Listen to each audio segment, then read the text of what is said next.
Welcome to Silicon Valley Nonprofits, a service of KMVT Community Media.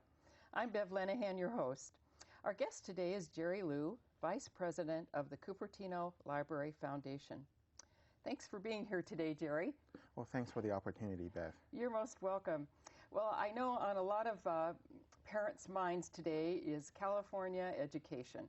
And we want to talk just briefly today about how the Library Foundation in Cupertino is working to complement what's going on in the classroom. So tell us about some of the projects you're working on to help that partnership. Sure, I'd be glad to do that, Bev. So one of the things that I think people know about Cupertino is the quality of our schools. And that's really because there's a great deal of appreciation and energy, I think, from our residents on the quality of student education. Now, we feel that effective learning really extends beyond the classroom. Right? And so the Cupertino Library Foundation supports the youths in our community by providing the opportunity for them to supplement and also practice what they're learning in the classroom. So let me give you a couple of examples. Right. So one of our most well-known events is something we affectionately call S4, a Super Summer Science Search. And it's a competition where the students work in teams during the summer to come up with a solution to a problem based on library research, right? And in doing this contest, they need to exercise analytical skills to think about the research they're doing, exercise their creativity on coming up with a solution, and also collaboration and working with teammates. And these are all skills that are emphasized in the Common Core standards that we have today. And important in their work world. For their career, it's going to be very important. Exactly. So let me tell you a story. So one of our contestants a couple of years ago, right? So before he started doing S4, he wasn't sure he wanted to do. He entered our contest, and as part of the contest, he did research on medical solutions, sort of a medical device. Did a fabulous job. He won the contest that year.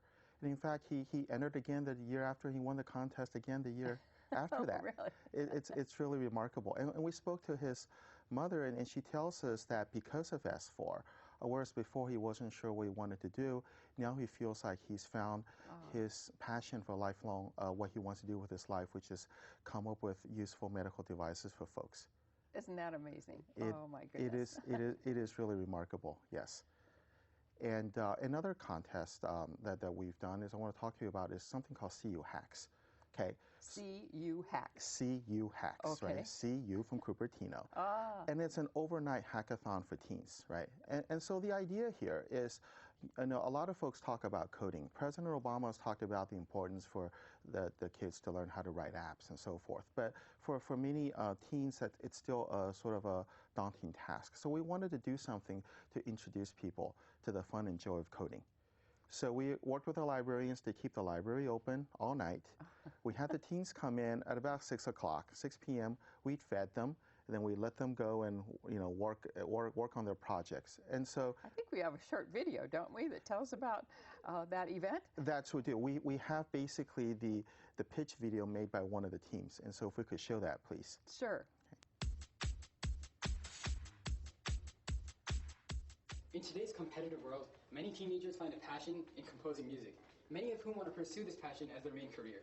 However, many people don't know where to start in the vast music industry. Our music synthesizing app, Synthesis, fills this hole and acts as a stepping stone for teenagers to pursue their passion and work in the music industry. When designing Synthesis, we wanted to start off with a minimalistic design, one that would not only be easy to use but also intuitive. Our target market for this application is the average Cupertino teenager, and hence, we did not want to design our app with dense menus and numerous settings. Instead, we wanted the user to simply sing or play the instrument by tapping the record button on the app. Through our algorithm, we match the inputted audio to a mix of background music, looking for information such as rate, pitch, frequencies, and beat. An AI or artificial intelligence algorithm was developed to choose the accompanying instruments necessary to support the song. If the user is satisfied with their creation, they can share or save it locally on their phone or computer. The sharing process uploads the creation to a cloud that is managed by a domain in our name. Users can share them to each other to receive help from other synthesizers or people with a synthesis account. That's pretty powerful. What a powerful program, CU Hacks. We want to thank you for being here. And how can people, parents and students, get involved with the Library Foundation? Well, we like for them to come to our website, cupertinolibraryfoundation.org, and they can find a lot more information, including information on how they can get engaged and help out with the programs. Very good. Thank you so much for being here. Thank you, Beth.